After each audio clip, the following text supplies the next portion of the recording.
Brought to you by Deloitte. For innovative thinking and thorough strategic planning, turn to Deloitte. Well, in our upper echelon this week is Stafford Masie, a recently appointed director of Moneyweb. Great to have you on our board, Stafford. It's been interesting to get the feedback from people from all walks of life. They're now going to buy Moneyweb shares because you happen to be on the board. So you come with a great reputation. Long way from humble beginnings. Yeah, it is, hopefully we do them justice. Hopefully they get our eye on the shares. Look, from my perspective, I see Moneyweb as an awesome opportunity. I think look at my skill set, look at what's happening out there. You take a look at the assets of this entity. I think there's a lot that can be done. I think there's a lot of upside, and hopefully some of that experience, some of that insight I can bring to the board, and hopefully to the strategy of the company. And let's see if we can give those shareholders some more return on their investment. But yes, we'll do our best, won't we? But Stafford, what about you? You're South African. You've travelled and spent a lot of time in other parts of the world. Where do you come from? I grew up in Eldorado Park, which is south of Johannesburg. We grew up there. Weren't the richest of families, and we all know the strifes and the strains in Eldorado Park. And my dad decided to ship me overseas, and he shipped me to Israel. I lived in Israel for a couple of years, and then I came back to South Africa. How old were you then? I finished school at a very early age. I finished school at 15. I landed up in Israel when I was 15, 16 years old. So it kept you away from alternative options like I think not such savory areas. I think my dad took me out of that. I mean, I was very prone to gangsterism. You get very prone to stealing car radios, selling black market goods, etc. And that's how you survived, and that's how you lived, and it was part of who you were. And when I take a look at who I've become, and the lessons that I learned from my own life, especially when I speak to folks from there, is the only difference between me and them is I had the opportunity to be exposed. And I think that's what the internet, that's what connectivity does. That's what this network does. It allows people to reach out to other people. So they meet people with different views, different opinions. So, at that tender age of 15, I was, hanging out with folks that I probably shouldn't have been hanging out, doing things that were probably very legal. And I went to Israel. And when I came back... But why Israel? Well, Israel kind of has family links to us. The kind of a Jewish rabbi was my great-grandfather. And he impregnated my great-grandmother, and that's kind of where our family tree came from. And Israel was a choice, I guess, because of that history. But also, I think my dad just had the epiphany of just get him away and out of here as quick as possible. I mean, it wasn't a great time for him. It wasn't a great time for us that time in South Africa. And when I landed up in Israel, it was astonishing that when I came back, I had such a different view that I had before. I wasn't prone to gangsterism. I wasn't prone to the views and opinions of the friends that I had when I returned. And I'm not talking all of them because I still have great friends from there. But, some of the bad elements just didn't resonate with me anymore because I'd seen a bigger picture. So what did you see in Israel that changed you? I think you meet so many different people. You meet people from different backgrounds, people that have different insights. And you pick up that the world is bigger than just, extension 3, 4, 6. And Extension 1 in the jungle in Eldorado Park, which was the areas that you lived in. And you went to school and you went back to those areas.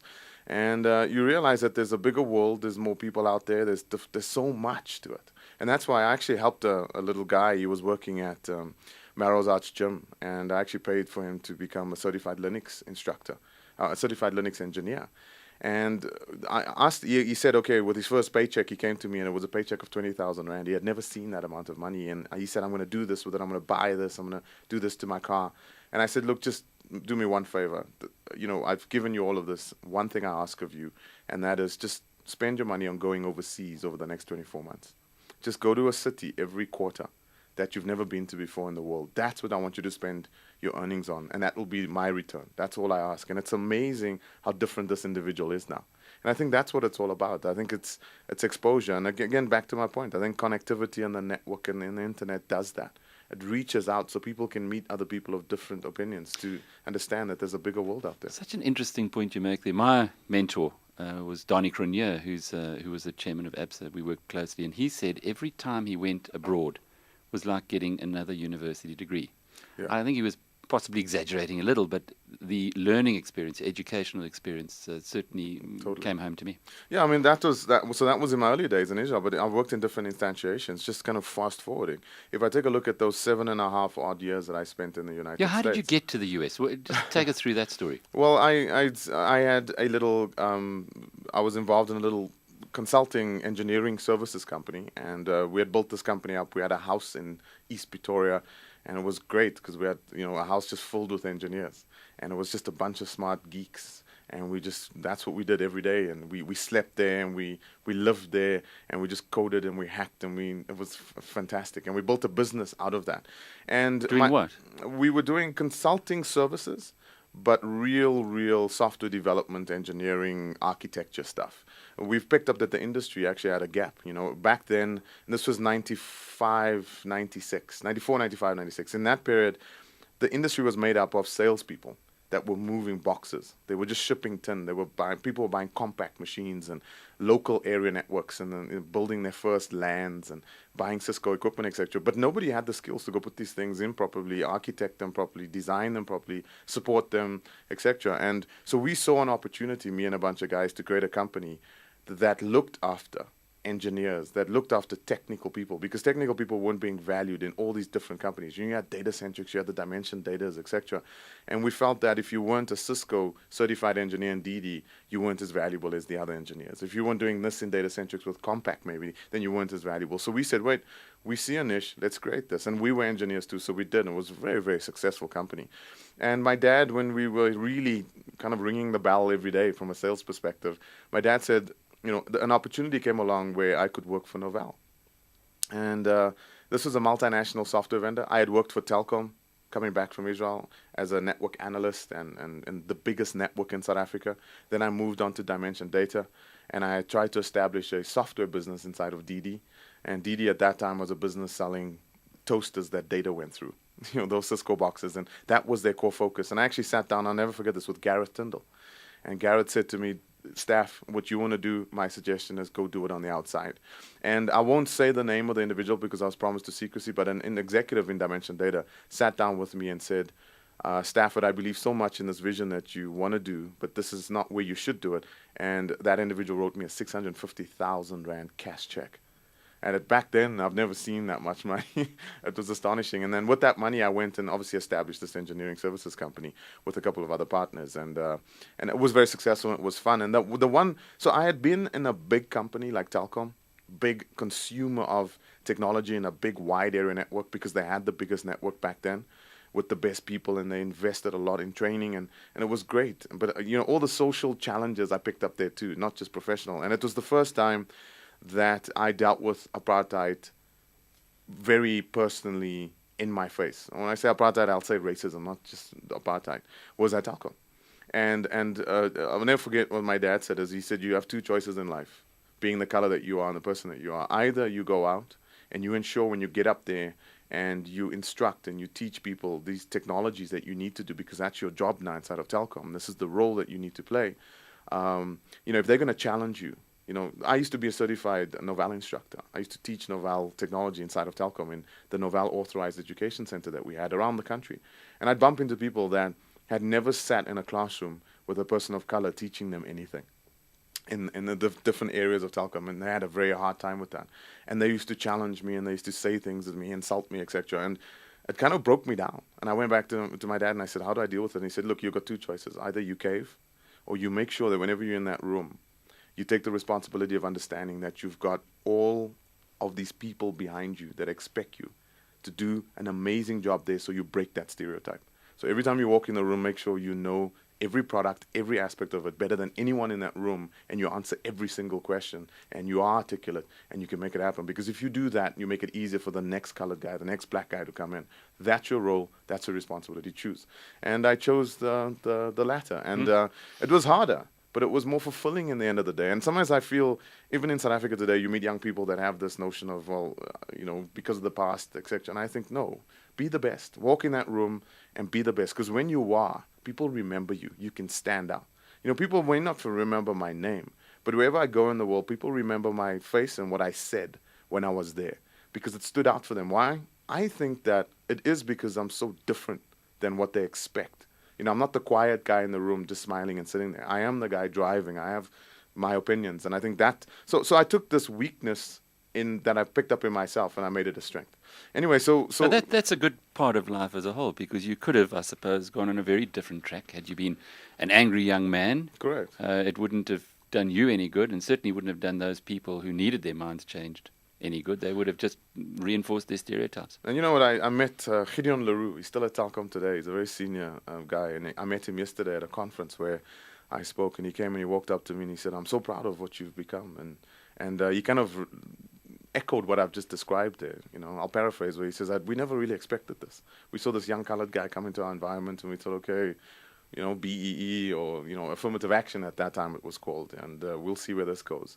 And he can still remember how I shot the lights out when I was there, and how I sat down with Andy Mills, and Andy Mills said to me, "Please, Stafford, go to DD because you've hit a glass ceiling here at Telkom. You need to go and do this." And it was amazing that the advice that those mentors gave me in the early days and how it led through my career and how it's helped even up until today. But in terms of the question of how did I land up, Novell, yeah. So Novell came along, and Novell, there was a guy called Nolan Rosen. He had moved to the United States, and this position opened up, and I thought, okay, maybe they approached me and said, "Are you interested in it?" And look, I had my own company. We were making tons of money. Why would I want to go and work again? And I sat down with my dad again, and my dad gave me the advice and said, "Look, you can continue making money, but at your age, it's about experience and the longer term view." He said, "You've worked as a big corporate consuming technology. You've worked in a big integrator delivering technology. You've worked in a startup building services in the technology space. The only thing that you've never done is make technology or work for a company that organically makes it, an independent software vendor, which Novell was." And he said, "Go try it. Go see what it does." He sounds like quite a guy, your dad. He's a philosopher, but also got a lot of good common sense that he's passed on to you. Yeah, he has. I mean, there's some pivotal aspects and lessons that I've learned from his life and some of the direction that he's given. And so I joined Novell. And at that point, probably the biggest monetary mistake. But if I look back in my life now, it was the best life and career decision that I made. It's not about money, certainly not while you're building. And there you met Eric Schmidt. Yes, and then Eric came down to South Africa a couple of times. And he came down for a roadshow, and I joined him on the roadshow. And I remember that Richard Beta at the time fell ill, and he couldn't join Eric. So I went with Eric, and we went to Cape Town, to Durban, and in Johannesburg. And when I was on stage with him, and Eric wasn't a big deal then.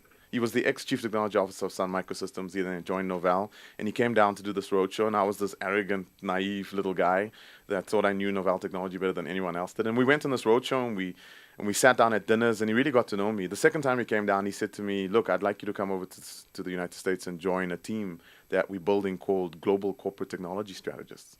And essentially the role was very, very technical people that had a very, very good business acumen, that could sit in front of a CEO and articulate Novell's message, and ensure that it resonated with that CEO, but also take that CEO's business vertical needs from a business perspective and articulate it to the engineers building the product to ensure that the product fit that vertical or that particular purpose. Was it a hard choice to go? It was a hard choice to go. I had just gotten married. I wasn't sure if I should do it. And then I made the call. I said, "Okay, let's go do this." And I went, and it was an incredible experience. Did you stay close to Eric Schmidt? Yeah. I mean, in that time, we were a team that worked very closely with him. We know if he went to, if he went to a Gartner symposium and he was on stage and he was articulating anything and he was in a Q&A session, if there was anything deep technical, we were kind of his backup crew. We'd sit there and he'd say, "Oh, that's a very interesting question. Stafford, what do you think about that?" And then we had to kind of lock in. So look, with Eric, the big thing with Eric and Novell at that time was meeting the industry players that you see today. I mean, I met Jeff Bezos. I met Larry and Sergey. In fact, I'll just want to say it clearly that Larry and Sergey met Eric because I introduced them to Eric, not Sequoia Capital. Yeah, the book is actually wrong. Uh-huh. I'll never forget this. When I met Eric again in Seville, when I joined Google, at the first sales conference for Google in Spain, in Seville, and I bumped into him, and I had the Google story book. And I actually told him, I said, "Look at this book, and it says this in this chapter." And we read it, and I said, "But that's incorrect, because those guys didn't introduce you to Larry and Sergey. The first time you ever met Larry and Sergey was at Linux World. We were sponsoring Linux World. I was the head and coordinating that event. You had to keynote the next day. They were setting up on stage. I went with Larry and Sergey to sushi that evening. This is when they were just ex-Stanford guys building this interesting googly thing. Yeah, they weren't the multi-billionaires and No, certainly it was- well-known names and faces they are today. We're talking 99, 2000, like kind of there, and even earlier maybe. And so I went out to sushi with Larry and Sergey that evening, and the next day Eric came. We were standing at the conference, and I mentioned to Eric, and I said, Eric, these two guys are incredible, and you should meet them. And I walked up to them and said, Larry, Sergey, this is Eric, and that's how they met for the first time, which is quite interesting. But so and then Eric ended up joining Going to Google, when yeah. Google was hitting its straps, but clearly there was a relationship that had been begun by our own Stafford Masie. Well, I wouldn't look. I wouldn't. Well, at say least I you was- did the intro. Yeah. Look, I wouldn't You say always that. claim that one. I wouldn't paint it that like I really knew the intricacies of Eric. Sure. It was just a privilege to be working for a guy with that mind in the company that we had. And Novell was an amazing experience because I got responsibility for Latin America, Southern Europe, and Middle East. And then I had the Rocky Mountain District in the United States. So my job was for 3.5 weeks out of every month I was gone. I was meeting the top CEOs in every vertical because Novell at the time was the bee's knees. I mean, this was the company that was the multi-billion-dollar networking company. We were the leaders. And if you, just with that label, you could pretty much get into everyone's door. So, I used to sit down with, AT&T CEO, then fly to another government official in the United States and sit down with them in Colorado. Then I'd fly to Missouri, Kansas, Nevada, etc. And then I'd fly down to Latin America. I'd fly down to Venezuela, Mexico, Brazil, Argentina. And then the whole notion was, well, if you're doing that, why don't you just pop over to Africa and then do Middle East and then Southern Europe on your way back? And I accepted it. And it was amazing. It was the best working experience. But when Eric left for Google, it was kind of strange.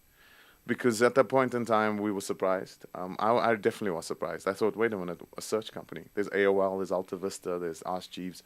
Why would you possibly want to do this? And then he went, and I just decided we had the opportunity to join Google also. And we turned it down.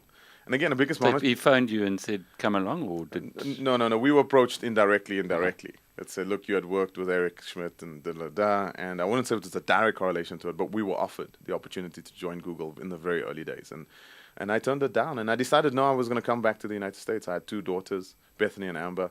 And I didn't want them to grow up in the United States. I wanted them to grow up in South Africa. And I kind of thought, okay, I was going to go back to my roots. Also, Eric really took care of us.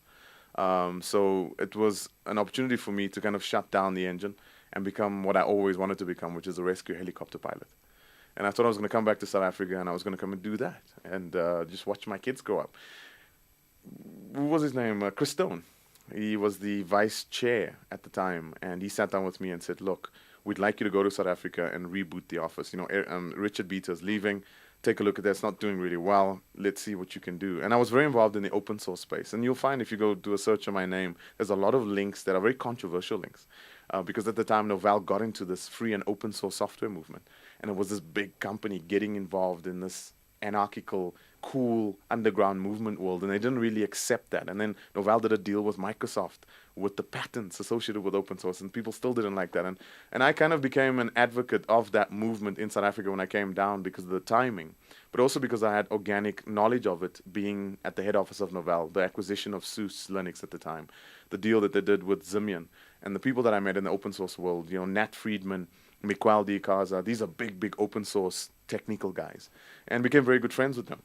Came back to South Africa, and then I accepted the position. I said, okay, I'll do it for 36 months. I'll go down and I'll fix the office and kind of get it back on track again. And it was an amazing experience, built up a great team. And we closed some really big deals. And a couple of times we were the best performing country in EMEA for Novell. And it was fun because there I had organic knowledge of the open source movement. It was still infantile in South Africa, but I could really lead and be that opinion leader. And being in South Africa, I wasn't muzzled by head office because I had been at head office and people knew who I was. So. And then it was back to Google. Or rather, not back to Google, but finally back to Eric Schmidt. So Eric Schmidt was Google was a weird one because Google came along again when I was shutting down the engines. As Novell came to an end and I decided that was it. I was going to go spend time with my kids and I was going to fly. And I'd done my microlight pilot's license. I'd done my private pilot's license while at Novell. And I decided, okay, I was going to go fly and do that. And no, lo and behold, a reporter, I'll never forget, Karen Berman from IT Web sat down with me. And she actually said to me, did you see that Google's looking for somebody for the last 18 to 19 months, and they can't find anyone adequate. And this was the press release or the writer. And I said, that's interesting. Then I emailed a guy that knew Eric Schmidt very, very well in the United States. And he kind of forwarded that on to Eric. Eric forwarded that on to HR. And someone called me from Google saying, we'd like to chat to you. And then I got on the phone with Mohammed Gordat, and he said, fly to London. I did 18 interviews, and yeah, they sent me back with a laptop that wasn't even properly configured and said, go start the South African office for Google. And I did. And I came back, and there was literally nothing. I was running Google out of my home for 9 months, which people don't know. I mean, the media thinks I was at Google just for that period of time that's been reported, but I was actually there plus 9 months because I had started up in the home. It was stealth. I had to buy equipment. I mean, I literally was running Google with my credit card out of my house. Incredible. Why did you leave Google, though? For many, it would be a dream job. Yeah, for multiple reasons. I think predominantly personal reasons. If you listen to the track record of my career, I mean, it was an attempt to save my marriage. It was an attempt to go fix a lot of personal things because I had this amazing pinnacle career. I'd done pretty much everything. I mean, if you hit Google and the guy that started Google in South Africa, it's a great kudos. But it took too much, and I started seeing the scars in my personal life of my career. And I think in life, I always find when people want mentorship and they sit down with me and they ask me, to advise them, etc., I always sit down. I say, whenever you sit down with a mentor or any successful person, ask them about their personal life first. And you'll usually find, and I mean, you're nodding your head now, you know, I mean, you meet with these CEOs, you meet with these very successful people. It's amazing how their personal lives are sacrificed for their passions. And life just seems to give you this rope where it'll allow you to pull on it, but there's only so much rope. It's something you have to give. Now, so now I'm a startup angel investor. I've got quite a few technology startups that I'm invested in. Most of them are in the stealth mode. I've got 24 software engineers that work for me. And we're in the business of simply disrupting, but in a positive fashion. Right now there's so many verticals, there's so many industries where if you've got the right people, you could literally disrupt it completely. I mean, take a look at the suffering that Kodak went through. Take a look at Instagram. 6 people. Its total staff count was 12. They were bought for $1 billion. And this is the value that you can so rapidly create. So technology has this notion of it creates value very, very rapidly, but it can inversely destroy value just as rapidly.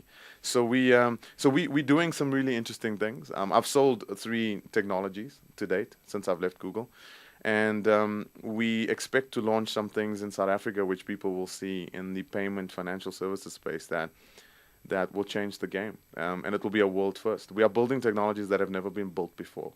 I have a patent portfolio now of 17 patents, and those patents are incredibly valuable because it's technology that has literally never been done before. And from Africa.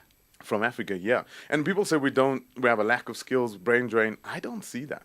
In terms of engineering, we have a lot of smart people here, incredibly smart people. And it's just about coagulating around a particular point and then, harnessing that skill set. So I'm back to my software development roots again. I'm back to working with people that are really, really technical and less business oriented. And I still engage with the business people often, but my hands are very deeply ingrained into the next generation of technologies. And, not just locally. We also have a startup in Brooklyn, in New York, and we're doing some things there that are quite interesting. So very tied in, still with Google, still tied in with the big IT companies and where they're going internationally. I spend 1 trip a quarter. I go overseas and I make sure that I maintain my contacts, especially with the venture capitalists in the United States. People say, Stafford, how do you maintain your network? I don't have a huge network. I've got a bunch of friends that are very, very close that work in the top venture capitalist firms in the United States, and usually that leads to having a network into the entire ecosystem. And I maintain that quite religiously, and I keep contact with those folks quite closely. But yeah, and I sit on boards now, where people approach me to sit on their boards to give them some insight into where technology is going. And I'm also a professional speaker and a kind of a futurist in a way. People have drawn internationally on me now. I've been on stage in the United States, in the Far East, in Europe, and the demand keeps growing for me to get to conferences and articulate to people where this world's going. Because I think technology is so transversal now. It's not just this domain of a few guys or a vertical or an industry. It is literally a transversal thing that's affecting every single industry and metamorphosizing users and businesses. And it's a big struggle because traditional CEOs are sitting there going, what do I do here? So partially, I've also done kind of what I call SWAT Delta Force type consulting. I don't do consulting, but I have been called on by CEOs in South Africa and in Europe to sit down with them behind closed doors and consult and look at their strategies and look at maybe rebooting them, getting them into, on the right path, or taking a look at some of the things that they're doing and sharing my opinion on it. So it's a great place to be, and I'm a very privileged individual. And I've always learned just to live life passionately, and somehow the dots do connect, but they always connect backwards, never forwards. Stafford Masie is, as you heard, internet strategist, a recently appointed board member on Moneyweb, and it's, as always, a privilege to engage with you. Thank you so much. Upper Echelon was brought to you by Deloitte. For innovative thinking and thorough strategic planning, turn to Deloitte.